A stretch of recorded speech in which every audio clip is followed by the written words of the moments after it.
পৌরসভা শাস্তির অপেক্ষায় আনোয়ার আলী।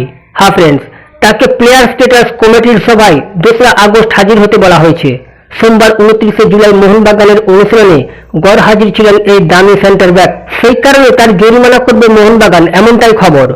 ভারতীয় ফুটবলে এই মরশুমে ফিফার নিয়ম বলবৎ নয়, সেই কারণে 4 বছরের লোন চুক্তি বহাল থাকছে। সেই জন্যই খেলতে হলে আনোয়ারকে মোহনবাগানেই খেলতে হবে। এইদিকে চণ্ডীগড়ে গিয়ে লাল হলুদের 2 শীর্ষ কর্তা আনোয়ারকে ইস্টবেঙ্গলের পক্ষে সই করান। ওই সই ছিল নিয়ম বিরোধী। সেই নিয়ে আনোয়ার আলী সংবাদ মাধ্যমকে প্রথমেই বলেছিলেন তিনি কোনো দলের হয়ে সই করেননি, কিন্তু কথাটি ঠিক নয়। সেটি তদন্ত করে জেনেছে প্লেয়ার স্টেটাস কমিটি। আনোয়ারকে এই সভায় ডেকে 6 মাস নির্বাচিত করতে পারে প্লেয়ার স্টেটাস কমিটি।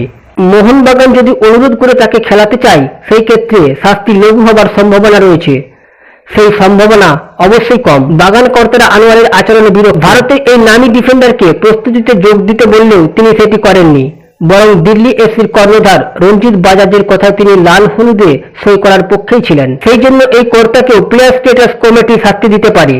রঞ্জিত বাজাজি আনোয়ারকে বিপদে পরিচালিত করেছে বলে ধারণা করা হচ্ছে। আর যদি এই ধারণা সঠিক হয়, তাহলে আগামী 2 ট্রান্সফার উইন্ডোয় ব্যান হতে পারে দিল্লি এফসি। ফিফার নিয়মে রয়েছে 1 বছরের বেশি লোন বৈধ নয়। অন্য ক্লাব কোনো ফুটবলারকে নিতে চাইলে চুক্তি করে নিতে পারে, কিন্তু ভারতীয় ফুটবলে এটি এখনো প্রযোজ্য নয়। সেই কারণে মোহনবাগানের সঙ্গে আনোয়ারের লোন চুক্তি 2025 সাল পর্যন্ত রয়েছে। খেলতে হলে তাকে সবুজ মেরুন জার্সি পরেই খেলতে হবে।